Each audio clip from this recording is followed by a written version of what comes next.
Baik Pak, layarnya udah nampak Pak ya? Nampak Pak, tampil, silakan Terima kasih lanjut. Bapak Ibu. Assalamualaikum warahmatullahi wabarakatuh. Waalaikumsalam warahmatullahi Selamat siang, salam sejahtera dari Pontianak ya. Terima kasih atas kesempatan ini. Ini sebenarnya dari suatu paper yang kita publikasikan di jurnal Catena dengan judul Carbon Loss from the Forested and Drained Tropical Peatland over 4 years as assessed from peat stratigraphy. Jadi ini data yang mencoba menghitung berapa banyak stok karbon yang berubah gitu selama 4 tahun gitu ya di lahan gambut terdegradasi di Rasau Jaya.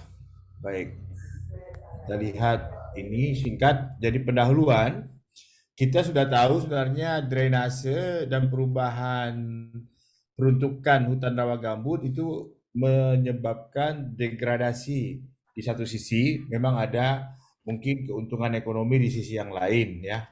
Nah, salah satu indikator penting dari degradasi lahan gambut adalah pelepasan karbon, baik yang secara vertikal ke atmosfer maupun lewat air ya, ke horizontal.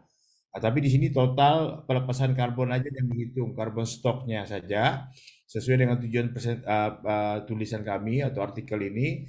Jadi kami menghitung sebenarnya perubahan stok karbon pada lahan gambut yang telah dialihfungsikan atau konversi dan tentu saja ada drainase.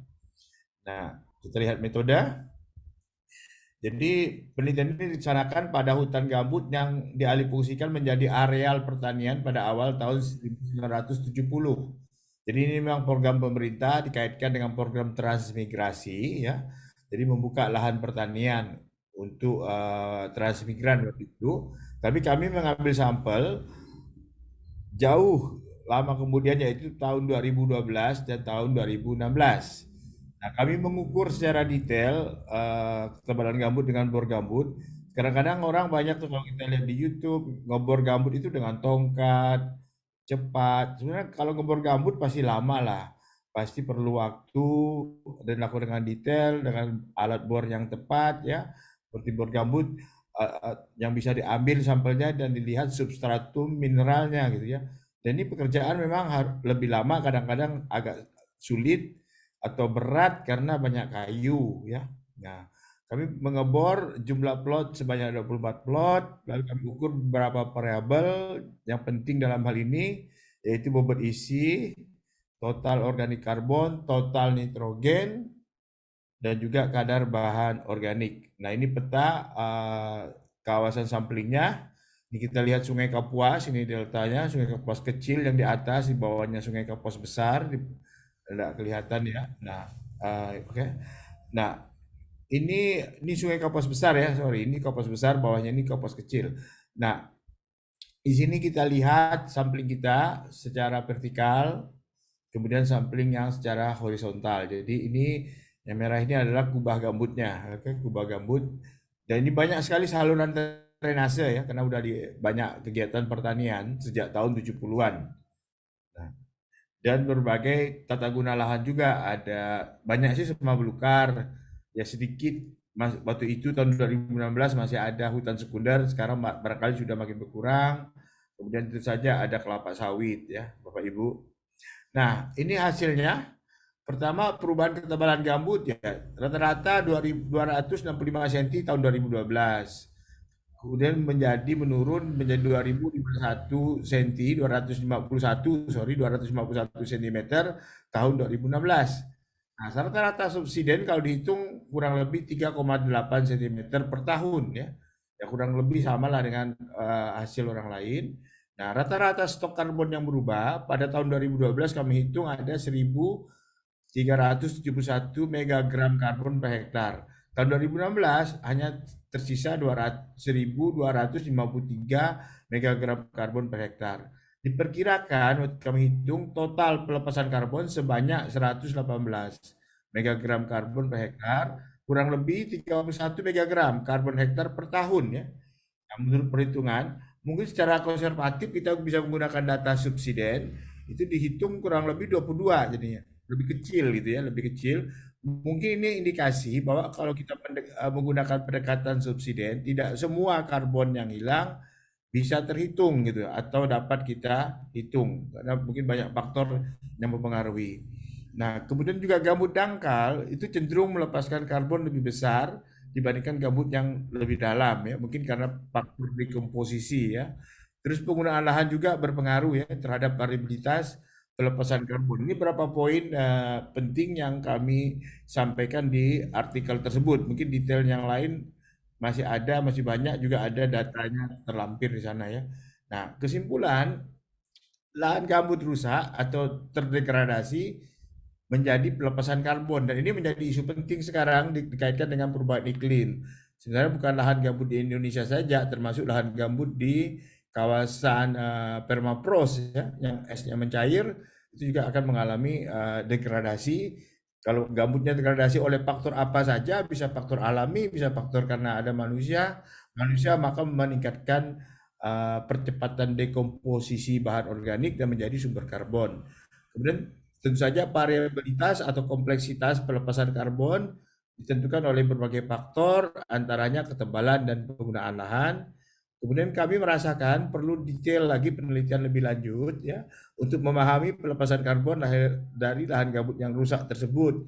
Mungkin pemantauan muka air tanah, pemantauan subsiden yang lebih detail ya, mengambil sampel setelah terjadi kebakaran dan tentu saja ini agak susah karena ya kalau kebakaran ya kita takut dia panas gitu ya. Baik Bapak Ibu, mungkin ini yang bisa saya sampaikan. Terima kasih atas perhatiannya. Nanti kita akan diskusi. Saya akhiri. Wassalamualaikum warahmatullahi wabarakatuh. Saya serahkan ke Pak Sabar ya. Baik, terima kasih Prof. Gusti atas sharingnya yang menggarisbawahi tentang carbon loss di lokasi penelitian. Waktu tidak sampai 10 menit sehingga kita nanti bisa setting waktu beberapa menit. Kami undang berikutnya, jadi Bapak mohon disimpan dulu pertanyaannya ya, nanti sekaligus saja kita diskusinya. Kita undang Pak Muhammad Pramulya. Silakan Pak Muhammad, bisa dengar saya? Bisa Pak? Bisa, lanjut. Mohon izin ya Pak? Ya, lanjut Pak. Ya, waktunya sama, 10 menit. Ya Pak, baik Pak. Bismillahirrahmanirrahim. Assalamualaikum warahmatullahi wabarakatuh. Selamat siang menjelang sore Bapak Ibu sekalian, mulai dari Indonesia Tengah, Indonesia Barat ya. Diizin saya menyampaikan hasil riset kami ya Pak yang sudah dipublikasikan, mungkin dalam waktu tahun ini sudah terbit, setelah revisi terakhirnya akhirnya sudah selesai. Jadi di penelitian ini saya mengangkat tentang spatial and temporal change, a view from a peatland use and community and sustainable peatland management Pak. Jadi penelitinya ada 3 Pak. Itu saya sendiri, kemudian ada Justina Optivani, kemudian ada Ibu Dini. Ya lanjut Pak ya, izin.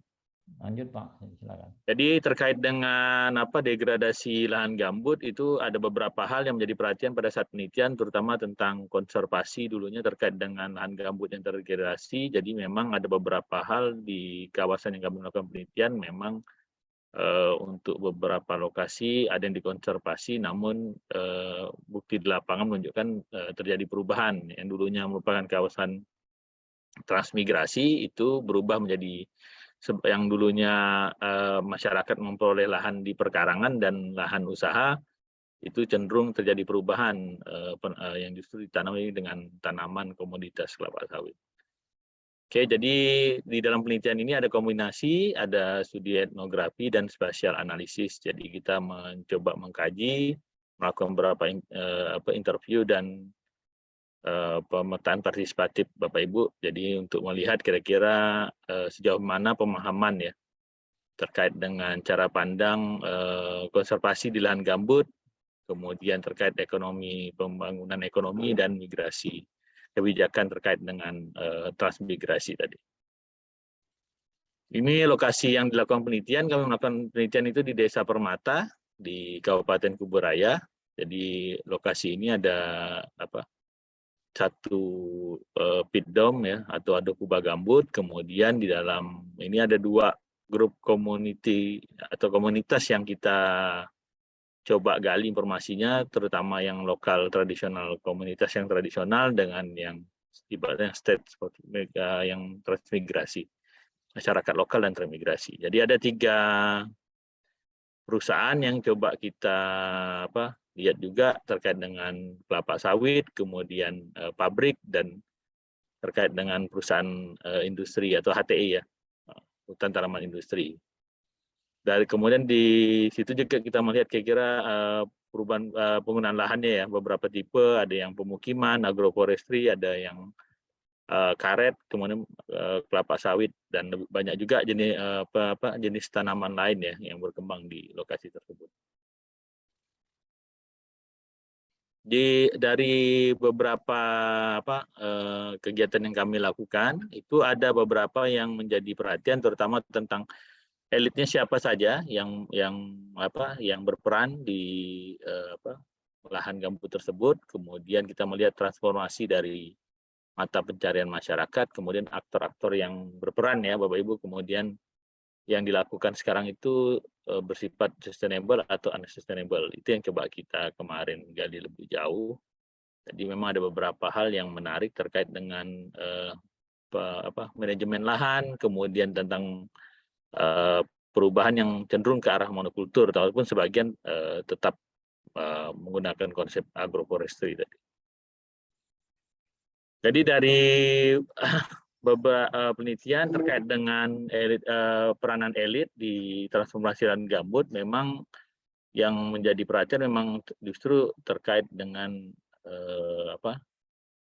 kesempatan yang ibaratnya peluang yang bersifat non ekonomik ya, mulai dari tutupan lahan hutan, kemudian transformasi dari mata pencarian, kemudian memang yang menjadi problem ya memang untuk beberapa lokasi itu jaringan jalan ya masih menjadi problem, kemudian fasilitas energi atau listrik, kemudian akses untuk air bersih termasuk sanitasi serta komunikasi ini masih menjadi problem di beberapa lokasi. Kemudian untuk di elit yang berada di desa itu memang untuk yang terkait dengan yang menyebabkan orang tertarik lah untuk menjadi aktor ya, punya peran untuk di lokasi tersebut, memang beberapa hal yang menjadi perhatian terkait dengan tadi penanaman kelapa sawit, karena adanya tadi pabrik dan masyarakat ya, penanaman masyarakat dari kegiatan aktivitas di transmigrasi. Oke. Ini yang transformasi yang ada yang bisa disaksikan terkait dengan konversi ya. Yang tadi terkait dengan lahan kelapa sawit itu lebih banyak ke arah penanaman kelapa sawit yang berkembang. Jadi memang secara pengetahuan itu transformasi yang banyak diterima oleh masyarakat lokal ya, masyarakat justru memang komoditas ini yang memang untuk saat ini walaupun yang sifatnya fluktuatif ya dari segi harga justru sangat menjanjikan. Kemudian memang pasarnya juga ada sehingga memancing masyarakat untuk melihat ini sebagai suatu peluang. Oke, kemudian terkait dengan aktor ya di bidang di konservasi ya, memang untuk konservasi lahan konservasi itu memang ada beberapa buffer yang mungkin ya batasan-batasan tertentu yang untuk sementara belum diekspansi, tapi peranan NGO untuk mengenalkan, kemudian untuk mengurangi intervensi masyarakat masuk ke kawasan yang sifatnya harus dikonservasi itu justru sementara ini masih dikatakan berkurang, namun tidak dipungkiri ke depannya ada kemungkinan terjadi perluasan, mungkin masuk dalam kawasan. Kayak ini beberapa gambaran Bapak Ibu terkait dengan sustainable peatland management. Memang untuk yang dari gambaran aktor yang mengambil peran di bidang ekonomi, ada economic orientednya, para aktornya itu biasanya yang pro to monoculture ya. Jadi memang arahnya memang biasanya udah nanam kelapa sawit aja di lahan gambut. Kemudian yang dilakukan secara tradisional dan konservatif, orientasi aktornya itu lebih ke agriculture yang bersifat diversity ya. Kemudian di seluruh aktor itu awalnya itu memang berperan dalam mengurangi ya pembukaan lahan menggunakan api. Sekarang itu arah pembukaan lahan lebih cenderung menggunakan beberapa teknologi khususnya tadi yang banyak ditemukan di lapangan, penggunaan alat berat yang traktor mini ya, sehingga memudahkan bukan traktor heksa yang ini memudahkan masyarakat untuk membuka lahan dan luasan yang sangat besar.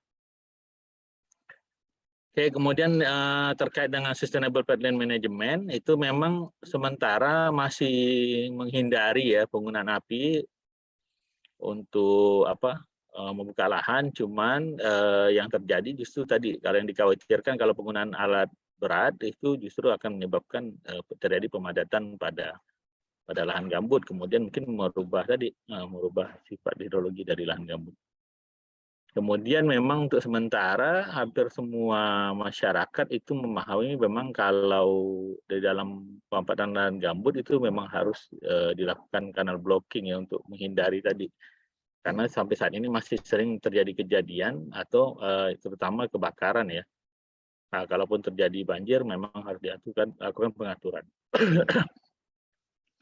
Oke, memang untuk di beberapa aktivitas yang lain itu memang yang sifatnya untuk meningkatkan produktivitas itu memang harus dilakukan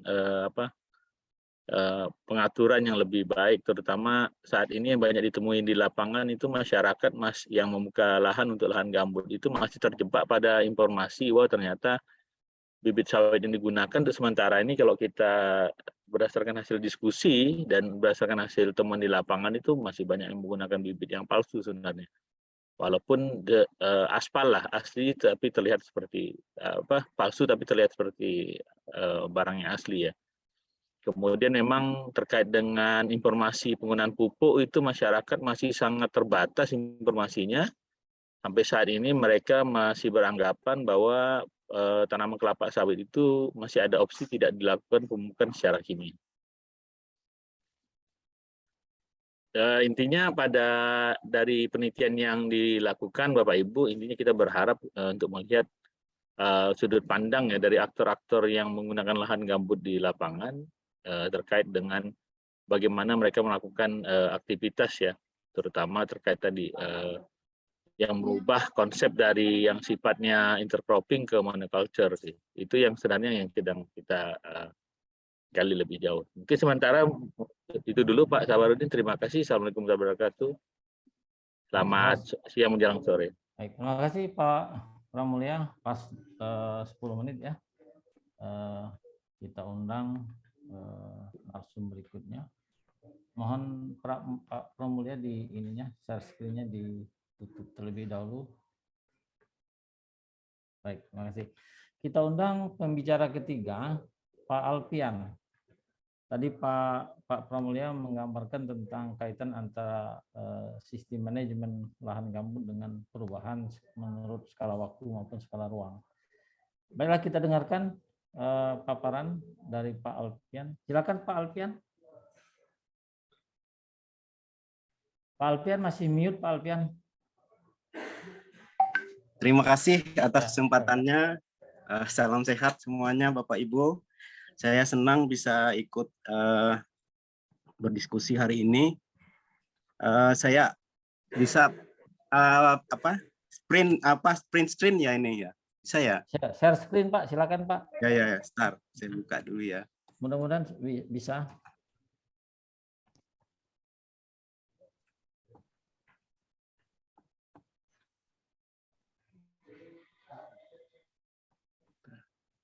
Bisa Pak Alpian? Share screen? Kayaknya enggak bisa nih Pak. Nggak bisa. Saya coba dulu ya share screen-nya. Ya coba. Oh iya ya bisa nih. Bisa. Oh ya. Oke. Ya, alhamdulillah. Silakan Pak Alpian. Kelihatan ya Pak ya? Ya tampil Pak. Silakan di slide Pak. Saya penelitian saya ini dengan teman-teman ini ada Pak Prayit, Pak Gentur, Pak Budi dan Bu Wahyu. Latar belakangnya tumbuhan gelam ini ya, tentang biomasa dan tumbuhan gelam ini saya tertarik untuk mempelajarinya. Maaf, karena Pak, dia Pak Alpian bisa di slide show Pak Alpian biar lebih besar ya. Terima kasih. Ya, tumbuh di daerah lahan dulu 1 juta hektar, sangat banyak ya. Kemudian vegetasinya terdiri dari tingkat semai, pancang, tiang dan pohon. eh, apa namanya, tegakan gelam itu juga lokasi tumbuhnya juga berbeda ya, saya lihat ya. Kemudian saya ingin mempelajari, terutama ini sebenarnya bagian dari penelitian disertasi saya dulu. Sebenarnya latar belakang saya itu TH, tapi ada masukan saya harus menganalisis potensi biomasa dan karbon di areal yang di Kalimantan Tengah gitu. Jadi ada tambahan penelitian saya yang cukup berat menurut saya apa namanya pelaksanaannya ya. Nah, keunggulan gelam itu berdasarkan literatur itu batangnya lurus, kemudian cepat tumbuh, termasuk cepat tumbuh, kemudian jenis pionir, kemudian dia juga toleran terhadap tanah asam dan genangan air, serta tahan kebakaran ya, kebakaran mungkin yang taraf sedang, kalau yang besar juga apa namanya akan mati dia. Kemudian kayunya sangat ideal ya untuk beberapa penggunaan. Kalau di Kalimantan Tengah itu terkenal untuk cerucuk bahan bangunan apa namanya untuk bangunan di tanah gambut. Nah, ini lokasi penelitian saya. Lokasi 1 itu terluapi pasang besar, dia akan terluapi tapi ketelaman gambutnya dangkal.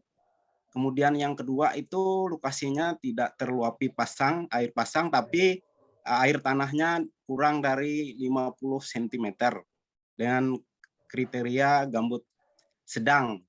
Nah, ini lokasi penelitian saya di Blok D XPLG. Apa namanya berdasarkan literatur yang saya dapat, saya mengklasifikasikannya menjadi seperti ini. Kemudian ini berdasarkan tipe luapan lahannya. Ada yang tergenang air pasang dan ada yang tidak tergenang. Tetapi air tanahnya 50 cm kurang lebih. Nah, ini faktor penelitian saya, lokasinya ada 2. Kemudian tingkat pertumbuhannya ada 4, semai panjang tiang.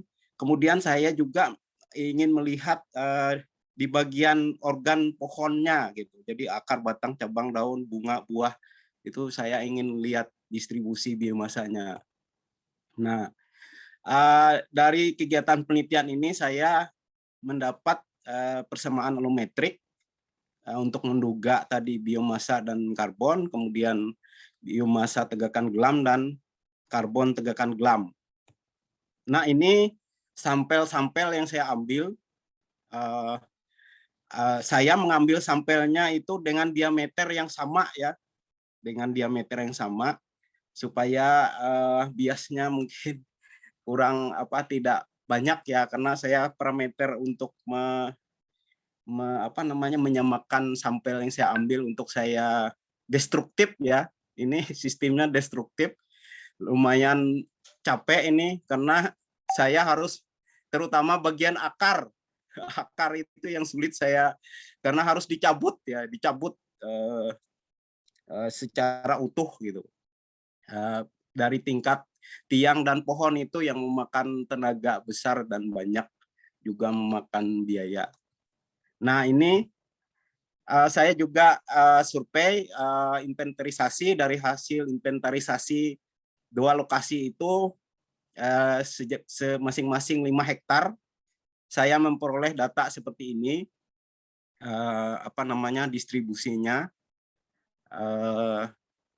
Kalau di sini ini seperti mungkin yang gambar B ini ya, poligon, menggambarkan semakin muda tanaman itu semakin banyak gitu. Piramid terbalik ya. Piramid, gambar piramid. Jadi pohon itu semakin tingkatan pohon semakin besar, jumlahnya semakin sedikit per individunya, per hektar, dari masing-masing 5 hektar di lokasi A dan lokasi B. Itu dan terlihat hampir sama aja ya polanya ya.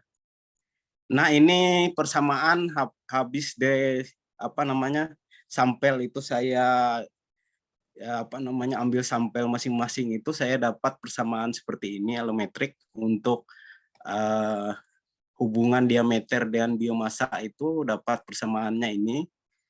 Kemudian panjang tiang pohon ini untuk lokasi 1, untuk lokasi 2 nilainya ini. Kemudian untuk lokasi 2 tingkat panjang tiang pohon ini ya, ini untuk biomasa. Nah, untuk karbonnya ini mungkin saya cepat aja ini karena saya sudah posting sebenarnya, mungkin koefisien saya sebut ya persamaan alometriknya. Nah, untuk diameter semai itu saya ambil diameter pangkal ya, diameter pangkal 30 cm di atas permukaan tanah. Kemudian kalau yang panjang tiang pohon ini diameter setinggi dada ya. Nah, ini saya menggunakan rumus untuk menghitung karbon itu berdasarkan Brown dan kawan-kawan itu dengan mengkonversi biomasa itu dikali 0,5. Nah, jadi hasilnya seperti ini.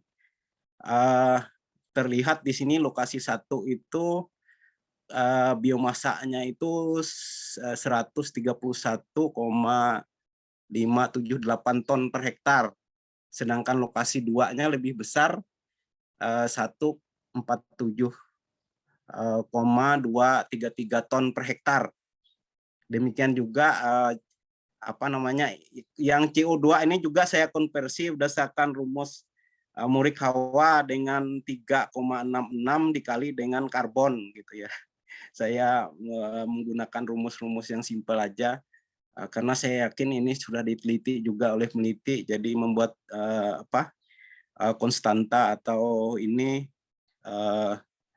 sudah ilmiah ya, sudah ilmiah. Jadi saya hanya menggunakan rumus itu, kecuali alometrik tadi yang saya cari sendiri dengan beberapa sampel yang saya ambil seperti yang saya jelaskan di atas tadi. Nah, ini saya juga melihat berdasarkan tingkat pertumbuhan ya. Dari sini terlihat bahwa tingkat tiang potensi biomasa maupun karbon maupun CO2-nya lebih besar dari panjang, lebih besar dari pohon, dan yang paling kecil adalah semai.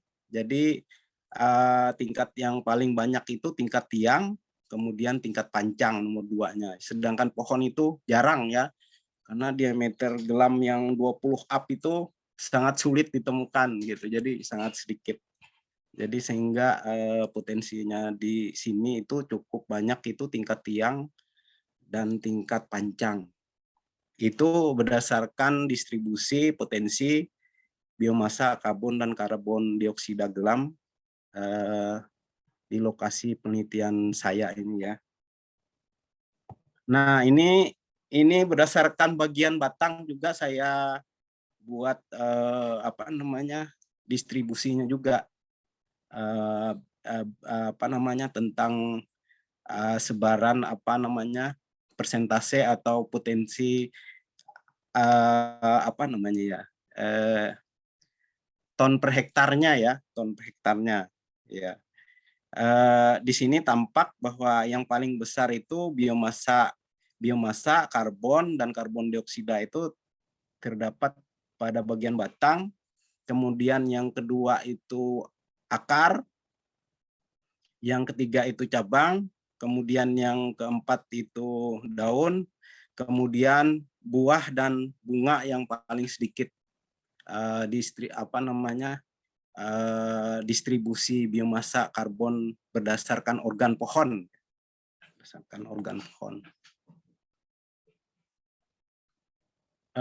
Kemudian saya juga melihat antara biomasa atas dan biomasa bawah tanah. Nah, dari apa namanya, dari hasil penelitian, karena bagian bawah itu hanya akar ya, sedangkan bagian atas itu kan semua bagian pohon dari batang, cabang, ranting, daun, bunga itu lebih besar gitu.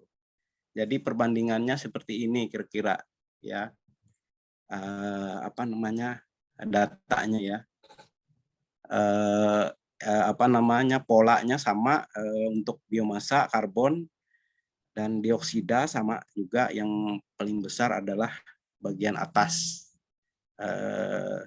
biomasa atas ya, biomasa atas.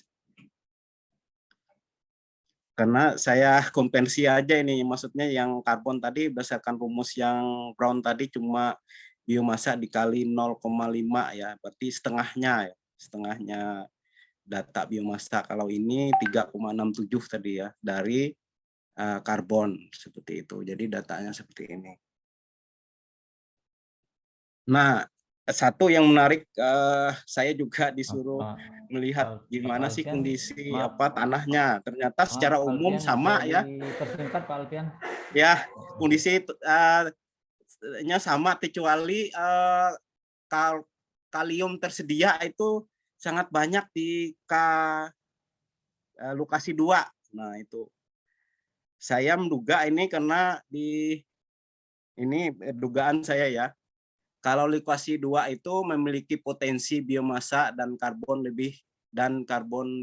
dioksida lebih tinggi dari lokasi 1, karena pada saat kebakaran itu dia mematikan gulma, sehingga gulma yang ada di lokasi 2 itu mati, sehingga pertumbuhannya lebih bagus. Kemudian gulma mati, terbentuk ruang tumbuh yang baik.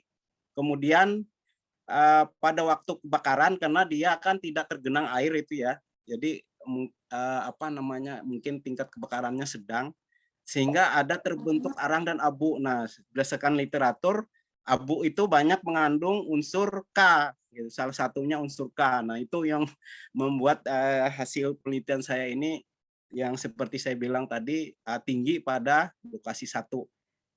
Mungkin pengaruh abu juga ya, karena kebakaran. Kemudian proses pematangan gambut di lokasi 2 itu semakin cepat karena adanya proses kebakaran tadi, salah satunya itu apa namanya, dugaan saya dan berdasarkan teori-teori yang saya baca ya. Jadi itu. Kemudian ini mungkin enggak terlalu ya. Nah, ini publikasi yang sudah saya muat dari hasil penelitian saya itu ada 2 ya, ada 2. Kemudian ini kegiatan penelitian saya cukup membawa tenaga kerja yang banyak ya, karena apa yang namanya, memang penelitiannya kayak mudah ya, tapi mengerjakannya itu yang setengah mati, terutama ini bagian akar ini ya. Mencabut akar tingkat pohon itu luar biasa. Tapi saya terbantu dengan alat yang habek gitu ya. Habek itu bisa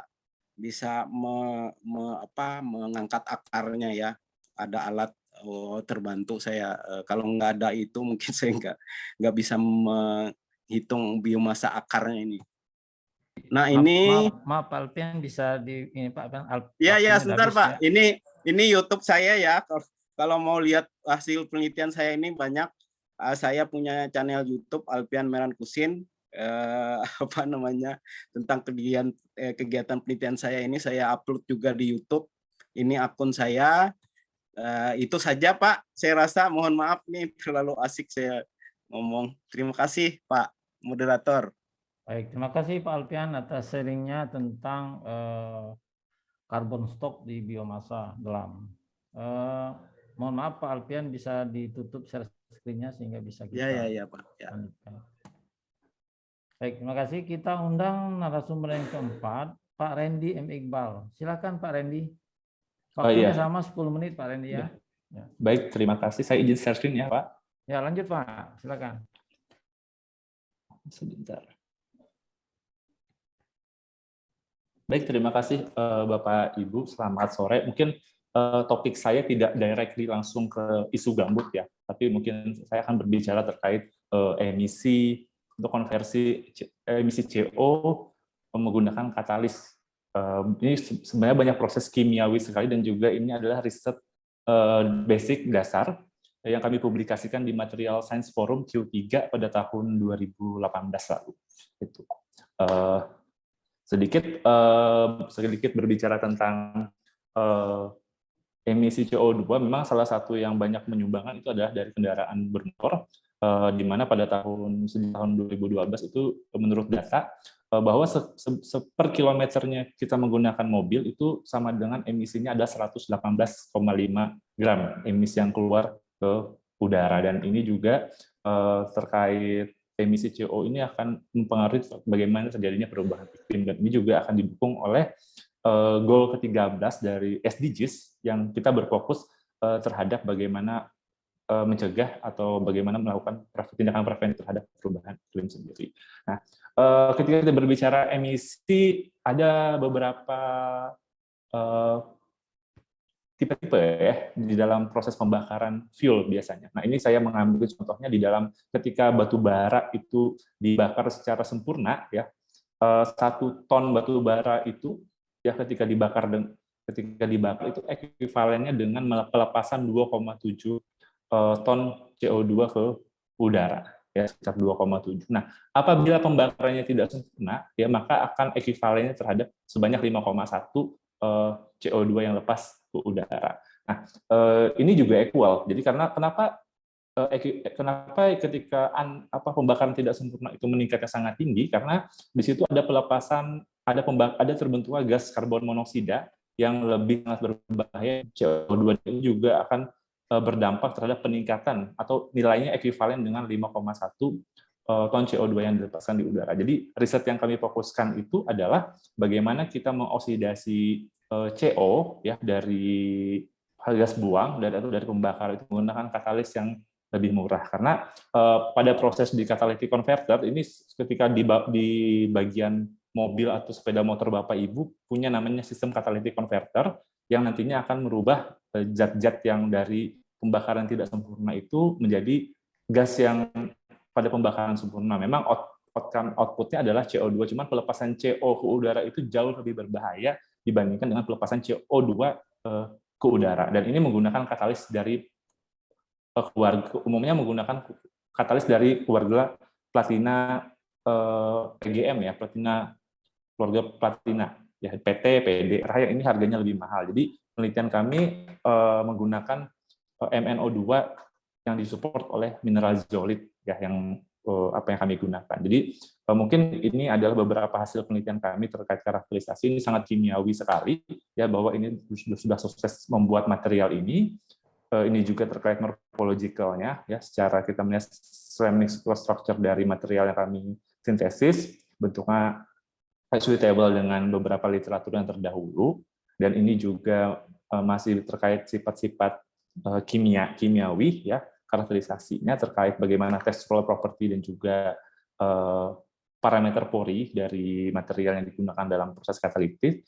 Saya lari ke sini ya, ini adalah bagaimana hasil oksidasi menggunakan katalis yang kami kembangkan, bahwa memang ketika sudah waktu reaksinya itu semakin panjang, maka pembentukan CO2-nya akan semakin meningkat dan penurunan CO-nya itu akan semakin turun sampai konversinya adalah semakin rendah. Begitu juga dengan sebaliknya, produk yang dihasilkan adalah CO2-nya akan semakin meningkat. Dan ini adalah disebut dengan pembakaran sempurna, ya, pembakarannya sempurna, dan ini memang pelepasan CO2 di udara itu tidak baik, tapi akan lebih tidak baik lagi apabila CO yang dilepaskan ke udara, karena ini akan sangat lebih berbahaya dibandingkan pelepasan CO2. Jadi riset yang kami lakukan ini adalah masih riset dasar ya, untuk membantu di dalam perubahan iklim. Nah, the future technology terkait bagaimana pemanfaatan CO2 itu ada yang namanya disebut dengan CCUS atau Carbon Capture, Utilization and Storage. Jadi ini adalah sedikit pandangan ke masa depan ya, di dalam proses kimia dan proses industri ke depan, bahwa ada namanya teknologi Carbon Capture, Utilization and Storage atau CCUS. di mana source karbon itu nanti bisa di-capture dengan menggunakan material berpori, setelah itu juga bisa dilanjutkan dengan kompresi dan juga liquefaction. Nah, setelah terjadi liquefaction itu ketika sudah CO2-nya itu menjadi cair, ya, atau makanya disebut dengan liquid CO2, itu akan bisa ditransport dengan lebih gampang, ya, dan juga kemudian di storage dan juga bisa dimanfaatkan dengan untuk berbagai kebutuhannya, disebut dengan sebagai carbon utilization. Nah, bagaimana sih rute-rute yang bisa dimanfaatkan ke depan jika kita menggunakan carbon utilization? Jadi ada beberapa proses kimia yang banyak yang bisa digunakan, ya. Dari CO2 kita bisa merubah secara fotokimia, secara elektrokimia, secara plasma chemical dan juga solar thermochemical, sehingga nanti produk yang dihasilkan itu bisa banyak, ya, bisa jadi metan sebagai bahan bakar, metanol sebagai bahan bakar juga, etanol serta asam format, serta masih banyak lagi produk-produk yang memungkinkan digunakan untuk kehidupan sehari-hari yang berasal dari CO2. Nah, ini adalah salah satu rute, ya, yang bisa dimanfaatkan, bagaimana pemanfaatan CO2, ya, dari karbon dioksida, kita bisa mineralization, kemudian juga kita bisa konversi dia sebagai biogas dan lain-lain sebagai gas yang menggunakan biological methanation misalnya, dan juga kita bisa manfaatkan dia sebagai chemical conversion. Jadi dari CO2 itu ternyata bisa dirubah ke banyak hal, ya, misalnya polimer, ya, kemudian bisa jadi bahan bakar, fuel and chemicals, contohnya tadi metan, metanol, asam format, syngas dan lain-lain, dan juga masih banyak sekali yang ini bisa dimanfaatkan untuk produk-produk turunan ke bawahnya. Jadi ke depan teknologi CCUS atau Carbon Capture Utilization and Storage ini akan sangat bermanfaat ke depannya untuk pemanfaatan CO2 ke depan. Oke, mungkin singkat saja dari saya. Mungkin memang topiknya tidak directly impact terhadap gambut, tapi semoga bermanfaat di dalam pengendalian perubahan iklim ke depan. Terima kasih, salam. Saya kembalikan ke moderator. Baik, terima kasih Pak Randy atas sharingnya bagaimana mencoba untuk memperkenalkan katalis untuk CO2, oksidasi CO2, dan juga kemungkinan peluang penggunaan di masa depan. Baik, mohon nanti pertanyaannya ditahan dulu, nanti kita berdiskusi. Setelah menyelesaikan narasumber yang terakhir, kita undang Ibu Nina. Ibu Nina sudah online, Ibu Nina? Baik, Pak. Silakan Ibu Nina. Ya. Waktunya sama 10 menit. Maaf, ini Bapak Ibu semua ada backsound-nya ya, agak ribut karena masih di bandara. Mungkin saya share screen untuk presentasi pada hari ini. Sebentar. Jadi hari ini mungkin agak berbeda ya sama, perkenalkan saya mungkin Nina Yulianti dari Universitas Palangkaraya. Pada hari ini akan menyampaikan sedikit atau sekilas dari hasil penelitian kami yang sudah dilakukan kurang lebih 10 tahun di Universitas Palangkaraya dengan berbagai mitra seperti itu. Jadi mitra kami ada dari berbagai baik universitas maupun dari pemerintah. Nah, pada hari ini saya mencoba berbagi kepada Bapak Ibu semuanya. Mungkin nanti bisa di sesi tanya jawab ya Bapak Ibu bisa banyak. Jadi kami menerbitkan sebuah buku yang berjudul Restorasi Gambut Pasca Karhutla. Jadi ini adalah judul penelitian yang kami lakukan. Mungkin saya singkat saja, Bapak Ibu semua ini sudah mengetahui bahwa kondisi Kalimantan Tengah atau Kalimantan secara umum itu memiliki lahan gambut yang cukup luas. Jadi lahan gambut yang ada di Kalimantan itu merupakan salah satu yang terluas di Indonesia begitu, atau bahkan di daerah tropis. Nah, berdasarkan tipe endapan, barangkali tadi sudah dijelaskan oleh Prof. Gusti Ansari, ada berbagai tipe daripada gambut itu sendiri. Yang pertama biasanya itu ada di daerah cekungan, dan ini yang paling sering di atas tanah-tanah yang tua atau tanah-tanah yang tidak subur begitu. Nah, dan yang kedua itu berada di daerah depresi, dan juga ada pengaruh marin atau pengaruh air laut, tanah aluvial, itu banyak di daerah pesisir biasanya. Nah, yang ketiga itu adalah gambut yang berada di bawah pengaruh lingkungan air ekosistem payau. Jadi di antara air tawar tadi dan pengaruh marin. Jadi ada biasanya kami menyebutnya sebagai gambut transisi seperti itu. Nah, luas lahan gambut sendiri di regional Kalimantan itu tergantung dengan kedalamannya. Ini berdasarkan Balai Besar Litbang seperti itu. Jadi ada sekitar 1 juta hektar yang dangkal dan sekitar 1,2 hektar yang sangat dalam. Sangat dalam ini kategorinya di atas 4 meter biasanya. Oke, saya lanjutkan Bapak Ibu semua.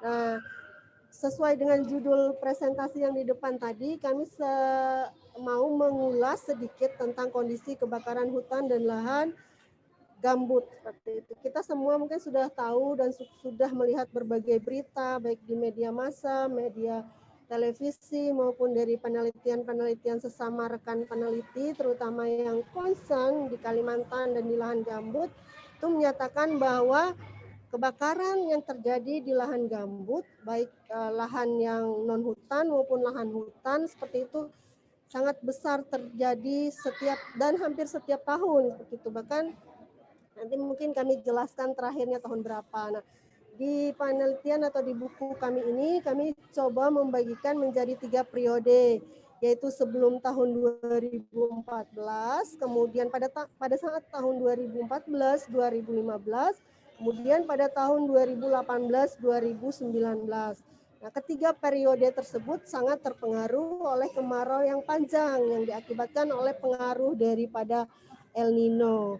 Jadi biasanya terjadi pada musim-musim baik mulai dari bulan Juli sampai bahkan ada yang Desember seperti itu. Nah, memang cukup kuat sekali berdasarkan penelitian kami yang sebelumnya antara hubungan akumulasi curah hujan tersebut terhadap kebakaran dan sangat signifikan sekali. Nah, untuk Kalimantan Tengah sendiri itu kabupaten yang paling rawan kebakaran dan mungkin jadi pusat kebakaran hutan dan lahan.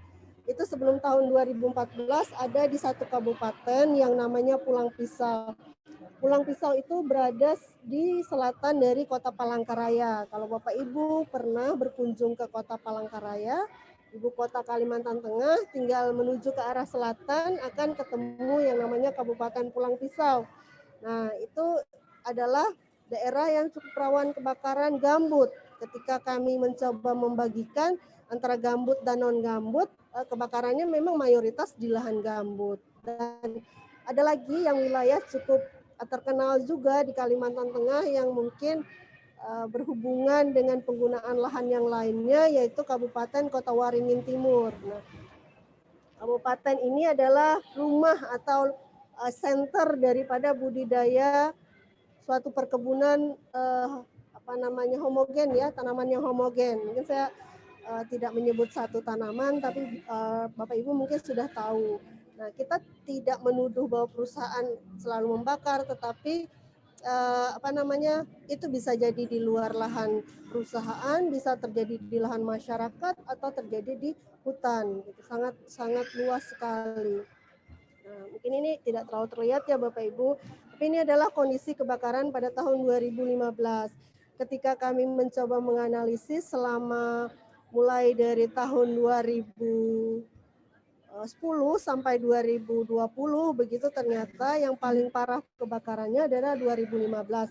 Dan itu bahkan lebih parah daripada 1997 kalau dari titik hotspotnya. Mungkin juga karena berbeda jenis hotspot ya Bapak Ibu, atau berbeda jenis satelit yang mendeteksi. Ketika tahun 97 kan kita menggunakan satelit yang namanya NOAA, sekarang menggunakan satelit MODIS. Nah, barangkali, tapi kalau dari segi dampak yang kami rasakan sendiri, terutama di Kalimantan Tengah atau mungkin Kalimantan Selatan juga seperti itu, ini sangat parah sekali. Bahkan Bapak Ibu bisa melihat saat itu berdasarkan beberapa peneliti, kualitas udara atau konsentrasi daripada partikel meters 10 yang ukuran size 10 itu mencapai 2.000 sampai 3.000. Bisa dibayangkan Bapak Ibu, ketika kita compare, karena saya penasaran, saya compare dengan data kualitas udara yang ada di Jakarta, kan Bapak Ibu mungkin mayoritas atau banyak yang tinggal di Jakarta ya mengatakan bahwa kualitas Jakarta itu cukup buruk. Ketika saya melihat konsentrasi PM10 di Jakarta atau DKI Jakarta berdasarkan data, itu paling tinggi pun 300 mungkin ya Bapak Ibu. Bayangkan kalau di Kalimantan Tengah itu 3.000 begitu. Jadi Bapak Ibu bisa bayangkan seberapa buruk kualitas udara dan kondisi yang saat itu sangat parah sekali. Nah, ini saya lewatkan saja Bapak Ibu. Ternyata kebakaran tidak berhenti pada tahun 2015, terus berlanjut ke tahun 2018, 2019.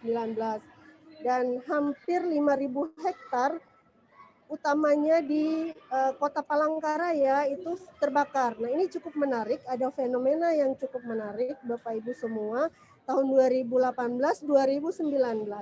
Ketika sebelumnya mulai dari 2010 sampai 2015 begitu kebakaran terjadi di Kabupaten Pulang Pisau.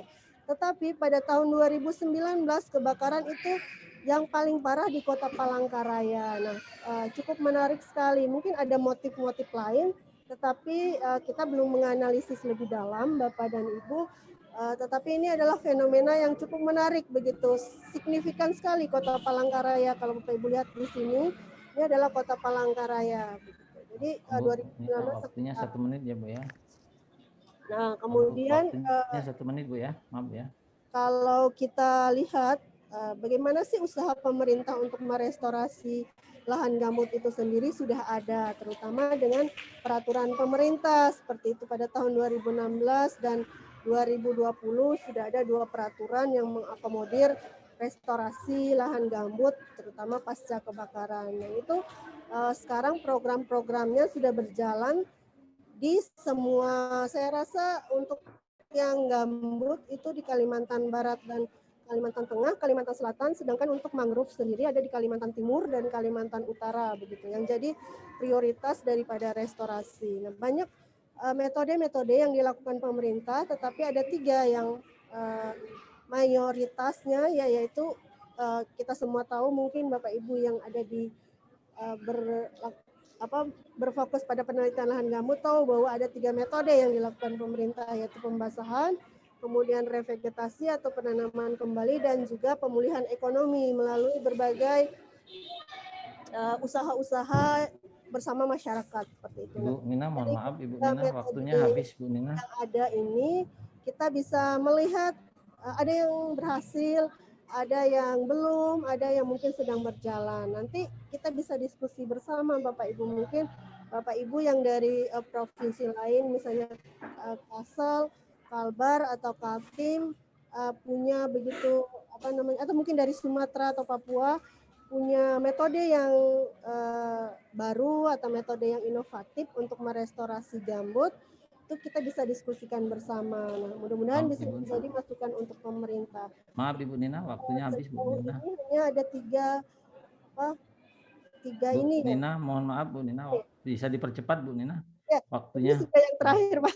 Jadi ini adalah lokasi-lokasi yang ada di Kalimantan Tengah khususnya. Jadi saya tidak menunjukkan di provinsi yang lain. Jadi ini adalah lokasi yang dikhususkan untuk restorasi atau zona lindung dan riset di Kalimantan Tengah, dan 2 di antaranya itu dikelola oleh Universitas Palangkaraya.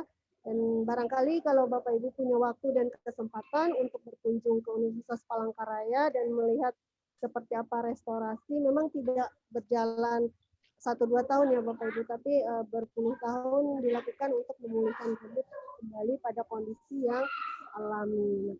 Saya rasa ini adalah slide yang terakhir. Jika Bapak Ibu tertarik untuk memiliki buku ini, Bapak Ibu bisa melihat di Google Play atau di link yang ada di slide ini.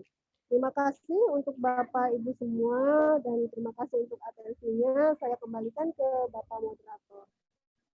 Baik, terima kasih Ibu Nina atas sharingnya tentang bagaimana timeline penelitian di restorasi gambut di Kalimantan yang telah dilakukan selama ini. Demikian Ibu Bapak, narasumber kita 5 orang sudah menyampaikan materinya. Saya yakin banyak yang ingin kita diskusikan, beberapa hal yang mungkin belum jelas, atau juga sharing pengalaman dari teman-teman semua. Kita masih punya waktu lebih kurang 45 menit untuk berdiskusi, dan mohon nanti bagi yang bertanya mohon ditujukan kepada siapa, mengingat kita ada 5 orang narasumber, dan mohon pertanyaannya langsung saja ke substansinya sehingga kita bisa memberikan peluang kepada rekan-rekan semua untuk bertanya. Silakan kita buka sesi pertama 3 orang. Silakan Ibu Bapak. Sangat bervariasi narasumber kita, materi yang disampaikan ya. Ada tentang degradasi gambut, carbon loss ya, ada tentang peat management yang tidak sustainable, ada yang tentang biomasa gelam, dan juga ada katalis, dan yang terakhir itu adalah restorasi gambut. Silakan Ibu Bapak. Sesi pertama kita buka. Ibu Bapak, mudah-mudahan semuanya masih online. Silakan Ibu Bapak. Dan juga kepada adik-adik atau anak-anak mahasiswa yang juga join di dalam webinar ini, silakan kalau ada yang ingin ditanyakan. Silakan Ibu Bapak. Adik-adik mahasiswa.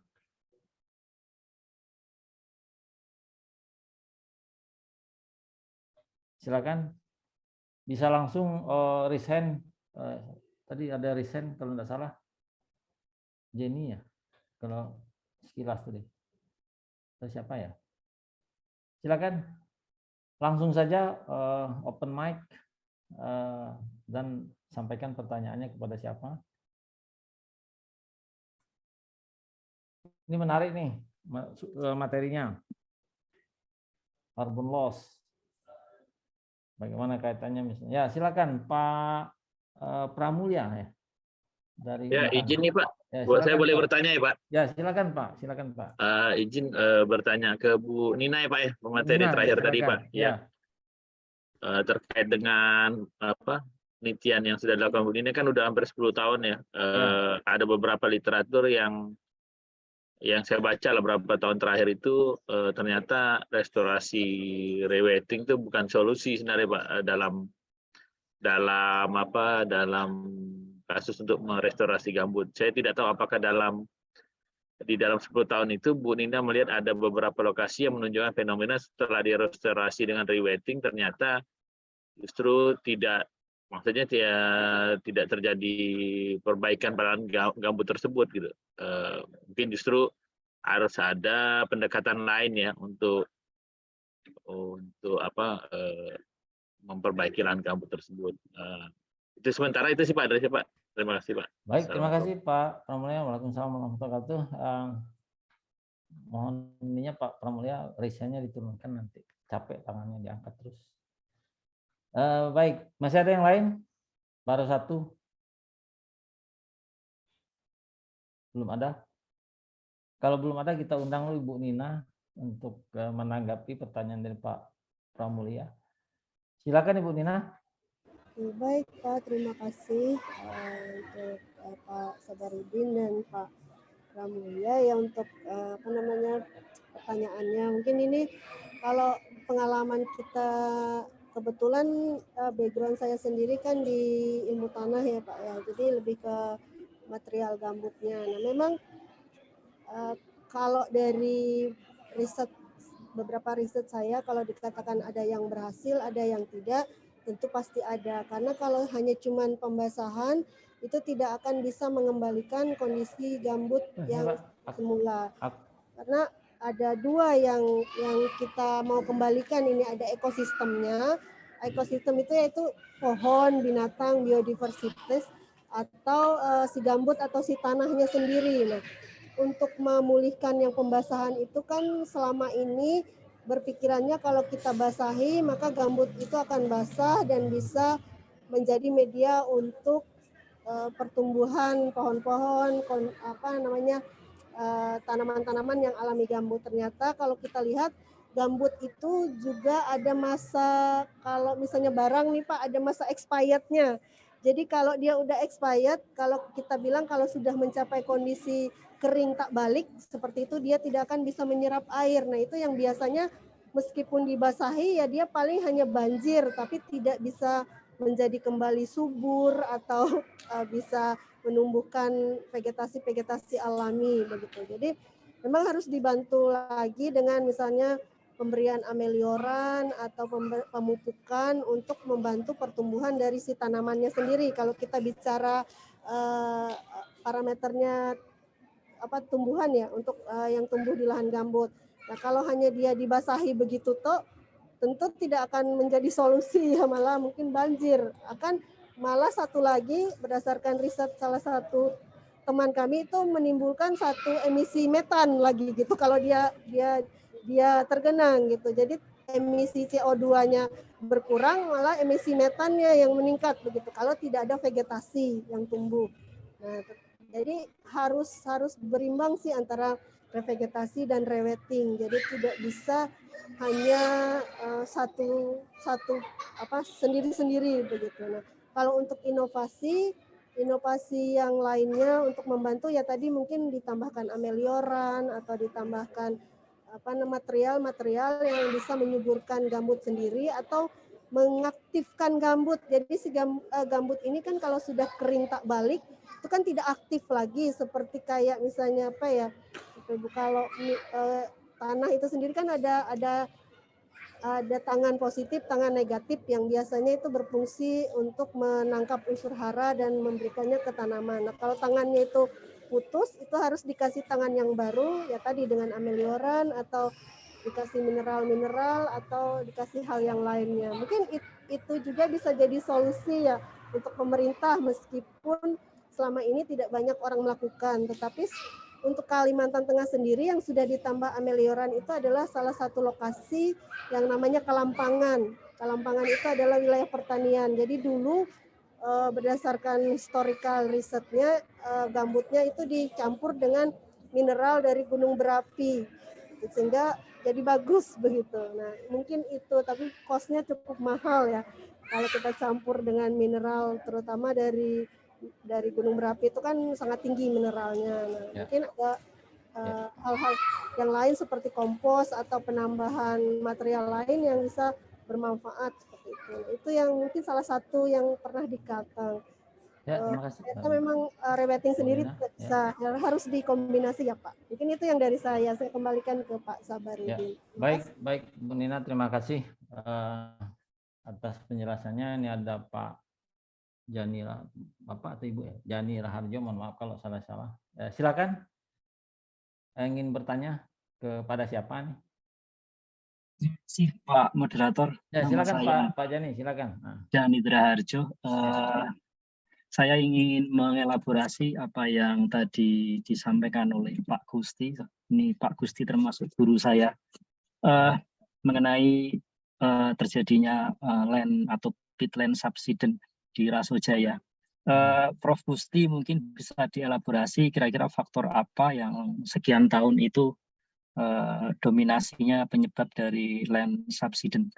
Apakah karena tadi disebutkan drain, apakah karena dominasi oleh adanya drain yang menguras air di lahan gambut, atau ada penggunaan tadi kalau dihubungkan dengan Pak Pram adalah adanya unsustainable use di peatland. Itu yang pertama. Yang mungkin pertanyaan yang kedua ke Pak Pram, saya pernah ke Desa Permata juga. Ini Pak Pram, salah satunya juga lokasi Desa Permata ini menjadi desa yang ditunjuk untuk transmigrasi. Pertanyaannya nggak mungkin kalau masyarakat itu memasukkan alat berat seperti di sana gitu ya. Termasuk di sana juga ada hutan lindung. Nah, kira-kira apakah juga penyebab dari satu praktek-praktek yang tidak sustainable itu masyarakat, atau karena masyarakat tidak tahu, atau tadi juga ada companies ada yang sudah ada di sana sehingga dan apakah companies ini ada di menurut Pak Frams itu datanya ada di yang gambut dalam atau gambut yang sebetulnya relatively dangkal. Mungkin dua itu dulu Pak Sabarudin. Terima kasih. Baik, terima kasih Pak Jani. Ada dua pertanyaan. Pertama ditujukan kepada Pak Gusti, yang kedua ditujukan kepada Pak Pramulya. Kepada Pak Gusti ditanyakan apa penyebab utama terjadinya subsidence, lalu yang kedua kepada Pak Pramulya, apakah penyebab subsidence oleh praktek tata kelola gambut yang tidak sustainable oleh masyarakat karena ketidaktahuan atau justru oleh pihak korporasi, dan kira-kira bagaimana jika dibandingkan antara gambut dalam dan gambut dangkal. Silakan Pak Gusti, yang pertama masih online Pak Gusti. Ya Pak, terima kasih Pak. Ya, silakan Pak Gusti. Terima kasih Pak. Jadi ya atas pertanyaan yang sangat menantang ya. Nah, subsiden kita ketahui itu ada proses yang kompleks ya, terdiri dari fisika, kimia, dan biologi ya. Nah, sehingga memang salah satu faktor drainase karena meningkatkan oksidasi melalui banyaknya oksigen, tapi juga tidak tertutup kemungkinan perubahan fisik karena disturbance yang lain seperti gangguan pemadatan ya, dan juga kebakaran Pak, karena rasau itu acap kali terbakar gitu Pak, sehingga tidak mudahlah kita memahami faktor-faktor yang menyebabkan emisi tadi Pak. Jadi ini kompleks sekali karena kita lihatnya secara landscape, secara alam. Maka tadi kami juga menyarankan ya monitoring subsiden itu salah satu hal yang penting ya, bisa dilakukan, tapi tentu saja kita ngomongnya mudah Pak ya, tapi pelaksanaan barangkali perlu banyak biaya, perlu banyak tenaga Pak ya. Apalagi kalau ini di lahan-lahan masyarakat ya, bukan lahan perusahaan Pak, karena lebih sulit lah kita menangkal, mengantisipasi perubahan-perubahan yang begitu sangat cepat terjadi. Apalagi Rasau ini kan dekat kota Pak, sudah berubah kan, banyak juga orang bangun pemukiman dan lain sebagainya, sehingga perlu dipertimbangkan lah kalau memang penting melaksanakan restorasi hidrologi. Dari satu sisi barangkali secara ekosistem perlu, tadi mengomentari Pak Pram sekaligus Pak, sabar ya. Ya, silakan. Secara ekosistem perlu jangka panjang Pak, tapi secara hidrologi dengan peningkatan muka air tanah ya barangkali itu juga berdampak positif lah Pak, bisa gambut itu lebih basah gitu ya, lebih tertahan airnya pada musim kering karena ada sekat kanal, sehingga mudah-mudahan tidak menjadi sangat rentan terhadap api, walaupun masih bisa terbakar barangkali, tapi setidaknya bisa terjadi pengurangan kebakaran gitu ya. Tentu saja restorasi hidrologi tidak cukup, harus diikuti dengan kegiatan restorasi yang lain ya. Yang paling sulit ya revegetasi. Masih banyak hal yang belum kita pahami, sifat-sifat tanaman di hutan rawa gambut ya, dan juga perubahan-perubahan perilaku masyarakat itu juga menjadi hal yang sangat penting Pak. Baik Pak, itu saja barangkali Pak Sabar, terima kasih banyak ya. Baik, terima kasih Prof Gusti atas atas responnya dan atas pencerahannya. Pak Pramulya silakan. Tadi ditanyakan oleh Pak Jani. Pak Pram masih online? Ya Pak, mohon maaf Pak, jadi pertanyaannya tidak terlalu jelas karena ada suara TV ini Pak. Mana Pak terkait dengan tadi ada pertanyaan dari Pak dari Pak Jani, apakah penyebab terjadinya subsidence ya oleh masyarakat karena ketidaktahuan masyarakat. Kalau di korporasi apa kira-kira penyebabnya? Lalu yang kedua, bagaimana kira-kira jika dibandingkan antara gambut dalam dan gambut dangkal? Mungkin itu Pak Pram. Oke, baik Pak. Terkait dengan pertanyaan Pak Jani, terima kasih Pak Jani. Tadi juga sudah sedikit banyak ada bantu oleh juga Prof Gusti. Jadi terkait dengan subsidi ini banyak faktor sih Pak sebenarnya. Jadi memang untuk beberapa, kalau bicara pengetahuan masyarakat, sebenarnya masyarakat tuh mengetahui Pak, karena masyarakat ini tahu tanah ini sebenarnya kalau diusahakan itu memang tingkat kesuburannya rendah, kemudian memang perlu effort yang besar. Namun tadi keterbatasan jumlah lahan yang berada di sekitar kawasan yang masyarakat tinggal tadi, baik lokal maupun yang trans, itu menyebabkan masyarakat itu cenderung mencoba untuk memaksimalkan lahan tersebut. Jadi misalnya lahan tersebut diusahakan untuk digunakan untuk penanaman suatu komoditas, baik yang agroforestry maupun yang tadi yang monokultur yang saya bilang tadi, yang kelapa sawit.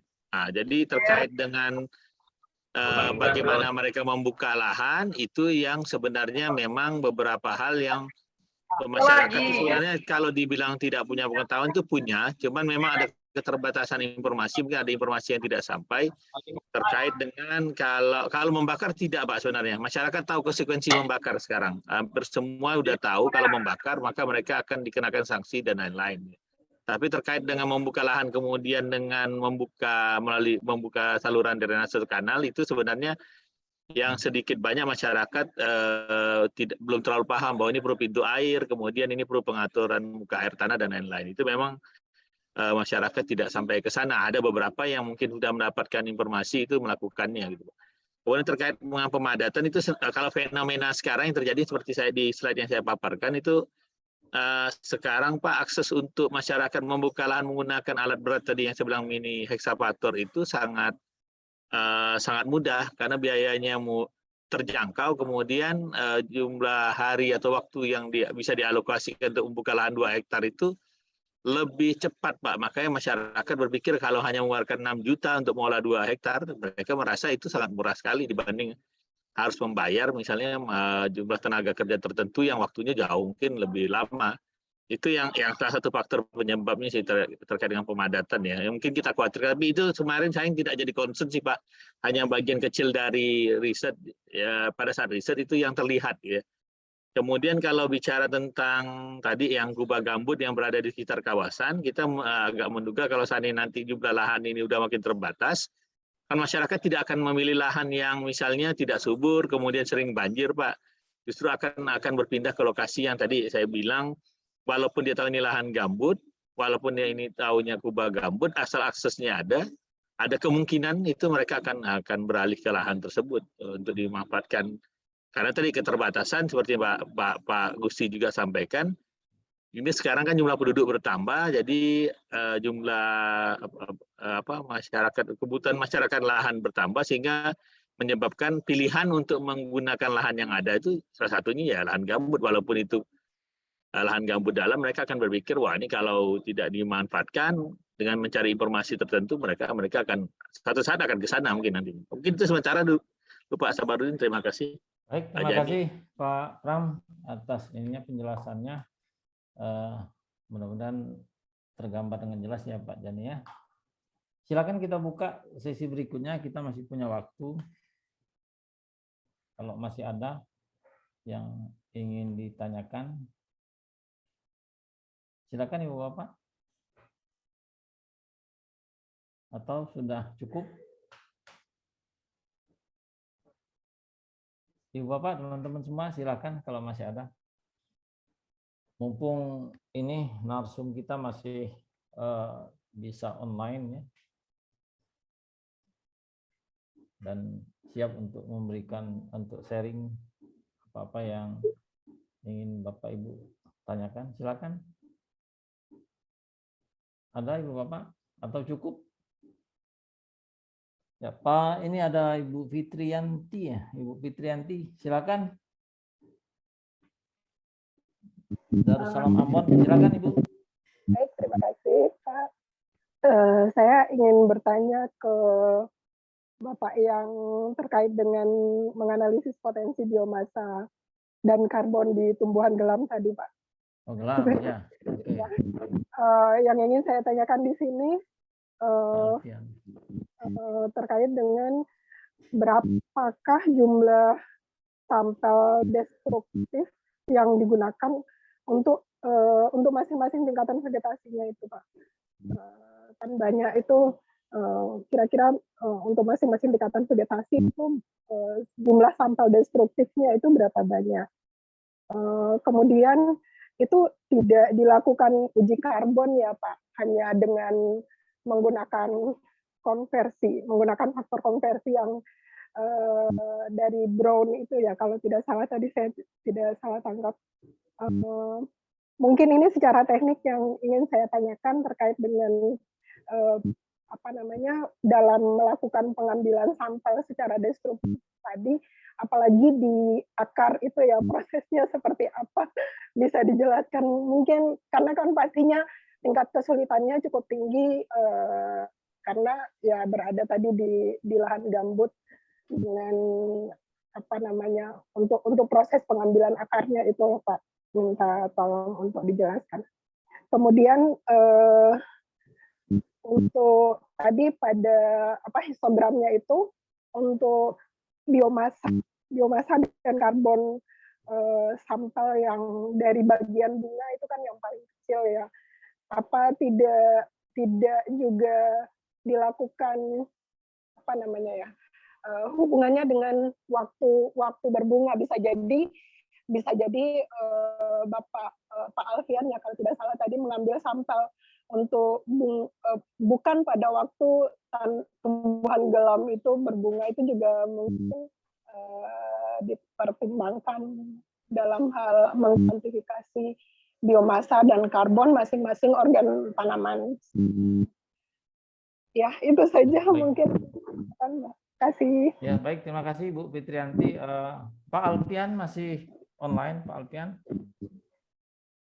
Ya Pak, masih. Ya, silakan Pak. Ada 3 ya. Berapa jumlah sampel destruktif yang Bapak lakukan? Yang kedua adalah apakah dilakukan analisis kandungan karbon pada gelam, artinya menggunakan tier 1, atau Bapak hanya menggunakan faktor konversi Brown. Lalu yang ketiga adalah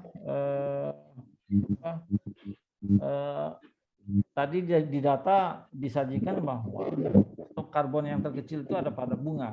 Apakah pada saat sampling itu bersamaan dengan musim berbunganya gelam? Mungkin 3 itu Pak. Silakan Pak Alfian. Terima kasih. Saya izin share ini Pak ya, biar kelihatan. Ya.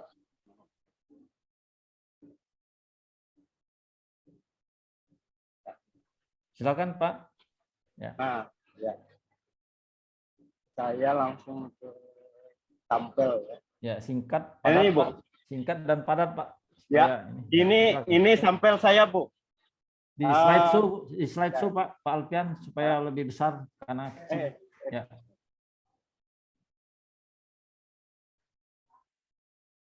Nah, ini sampel saya seperti saya dijelaskan tadi. Untuk diameter kedua lokasi itu saya usahakan sama gitu ya. Untuk semai itu saya ngambil 30 sampel Bu. 30 sampel masing-masing diameter. Jadi misalnya kayak gini 0,2 mm ini ada 30, ini 30 khusus untuk semai.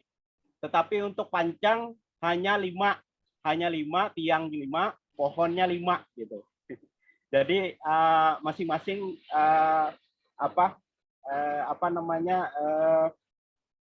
lokasi seperti itu. Jadi untuk semai tadi 30 batang saya cabut dengan akar-akarnya lengkap. Demikian juga panjang ini ada 5 pohon. Ini diameternya sama, ini diameter pohonnya itu. Kemudian masalah akar tadi Bu ya, memang itu paling rumit dan paling memerlukan tenaga banyak Bu, terus. Saya terbantu seperti saya bilang tadi, ada alat Habek namanya yang dimiliki oleh sekolah teknik menengah di Mandumai yang bisa untuk bikin jembatan gantung itu Bu ya. Jadi kekuatannya cukup besar.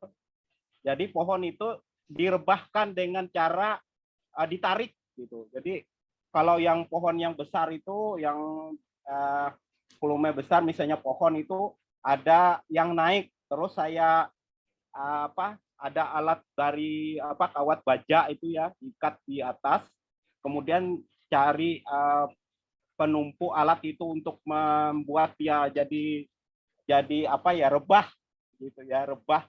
Dan untungnya di gambut itu kan agak lunak, mungkin lebih lunak tanahnya, jadi lebih mudah dia agak roboh. Kemudian saya juga dibantu oleh mesin pompa, jadi ketika dia roboh dan akarnya sudah langsung dibersihkan, disemprot dengan pompa air gitu. Jadi pompa air juga ada, jadi lumayan. Memang kelihatannya saya itu hampir 6 bulan Bu, mengerjakan ini. Dan daun juga sebenarnya kesulitan juga, karena kita harus metik satu-satu gitu. Bisa dibayangkan satu-satu. Tapi teknik saya supaya besok masih, misalnya tahapan kerja saya itu dulu, yang pertama itu memetik daun. Memetik daun itu karena dia hanya direbahkan, jadi masih ada akar yang nyangkut. Jadi saya fokus dulu ke bagian patajuk, seperti bunga tadi, daun, dan buah tadi ya. Karena buah gelam kan ada juga yang bulat-bulat gitu ya. Jadi itu dipungut-pungut juga. Jadi bisa sampai, yang besar itu bisa sampai 1 minggu saya ngerjakannya. Ya. Dan karena dia separuh akarnya itu masih karena tumbang miring gini kan, masih menancap di tanah, tidak layu. Jadi itu teknik saya supaya mengurangi bias ya. Memang pasti ada bias ya.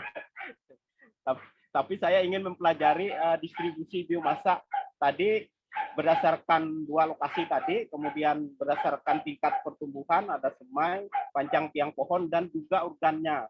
Nah, mengenai bunga, kebetulan saya tidak pokoknya yang terjadi saat itu aja Bu. Misalnya kena sampel yang tapi rata-rata ada gitu, ada namanya bunganya gitu. Tapi rata-rata ada, kecuali yang tingkat semai yang nggak ada bunganya. Kalau tingkat panjang itu sebagian ada, yang pohon dan tiang itu ada. Itu Bu. Cuma distribusinya seperti hasil perhitungan saya tadi, berdasarkan organ seperti itu. Itu dan perlu tenaga banyak Bu ya, khususnya untuk mengambil daunnya itu, karena kalau semakin lama kan semakin lama juga penelitiannya. Jadi saya bisa membawa 1 orang itu 5 orang, termasuk saya juga ikut kerja, jadi 6 orang yang bekerja di situ. Dan cukup, makanya saya pikir-pikir, wah ini penelitiannya kalau orang lihat ini mudah, tapi waktu, tenaga, dan uangnya sangat banyak gitu, diperlukan, karena harus menggaji orang yang ikut kita. Saya berusaha menampilkan yang terbaik, karena ini permintaan masukan waktu saya penelitian tentang gelam, itu salah satu masukannya, dan saya lakukan dengan semaksimal mungkin. Mungkin itu jawaban saya Pak. Terima kasih Pak Moderator, Pak Sabarudin. Baik, terima kasih Pak Alfian. Ibu Fitri mungkin mohon tangannya lisennya diturunkan, nanti capek lama-lama. Terima kasih Pak Alfian. Apakah masih ada? Kita masih punya waktu sedikit, kira 5-10 menit. Silakan Ibu Bapak. Masih ada Ibu Bapak? Cukup? Apakah sudah cukup Ibu Bapak?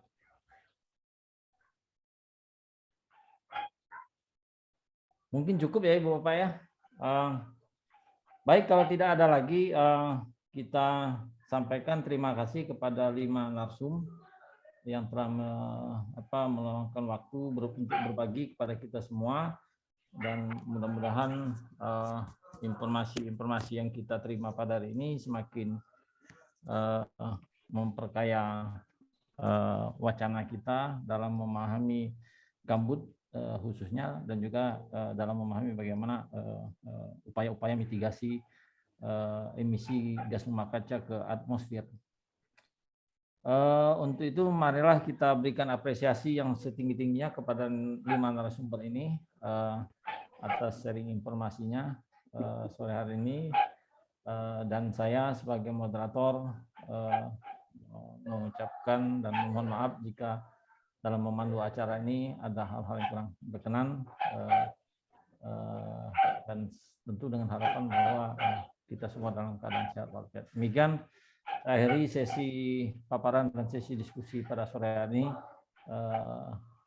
Selamat sore. Assalamualaikum warahmatullahi wabarakatuh. Pak Yayan, back to you atau langsung? Salam. Pak Yayan, back to you atau langsung Pak Yayan? Pak Yayan udah online. Langsung saja Pak, monggo Pak. Baik, baik, terima kasih Ibu Bapak, teman-teman semua. Saya mewakili Pak Ketua ini, Pak Mahawan, diamanatkan untuk menutup acara kita pada hari ini. Di atas nama APIKI, atas nama kita semua, kami menyampaikan apresiasi yang tinggi-tingginya kepada penyelenggara yang dimotor oleh Pak Yayan, dan tentunya juga kepada 5 narasumber yang sudah memberikan pencerahan kepada kita semua tentang berbagai hal terkait dengan upaya kita untuk melaksanakan fungsi APIKI, yaitu desiminasi hasil riset yang telah kita lakukan selama ini, dan pada sesi bulan Agustus ini dilaksanakan sepenuhnya oleh narasumbernya berasal semuanya dari daerah region Kalimantan. Tentunya kami dari pengurus pusat dan juga dari penyelenggara Pak Yayan dan teman-teman juga mengharapkan nanti setelah ini juga ada sharing hasil penelitian dari teman-teman dari region lainnya. Mudah-mudahan teman-teman dari Sumatera juga ada yang hadir dari sini sehingga nanti bisa ikut juga sharing bagaimana dinamika yang terjadi di Sumatera dalam kaitannya dengan isu-isu perubahan iklim. Mungkin itu Ibu Bapak yang dapat saya sampaikan. Sekali lagi terima kasih atas perkenan Ibu Bapak semua dalam menjalankan salah satu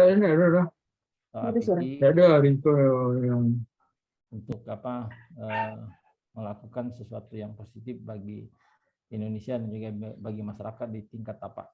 Demikian, sekali lagi terima kasih, salam sehat untuk kita semua. Mudah-mudahan kita ketemu lagi dalam sesi 9 bulanan yang akan datang dengan tema yang berbeda dan tentu tetap menarik. Demikian, billahi taufiq wal hidayah. Wassalamualaikum warahmatullahi wabarakatuh. Waalaikumsalam warahmatullahi wabarakatuh. Terima kasih Pak Sabah, Bapak, Ibu semuanya. Ya, terima kasih Bapak. Izin pamit. Tetap sehat, tetap semangat, dan mudah-mudahan kita ketemu lagi di topik yang lain dalam sesi yang lain juga. Saya izin lab. Izin lab ya, Bapak Ibu. Ini karena kami tutup Zoom-nya. Ya. Sehat selalu semua. Assalamualaikum warahmatullahi wabarakatuh. Salam. Ya, jumpa lagi ya bulan depan ya.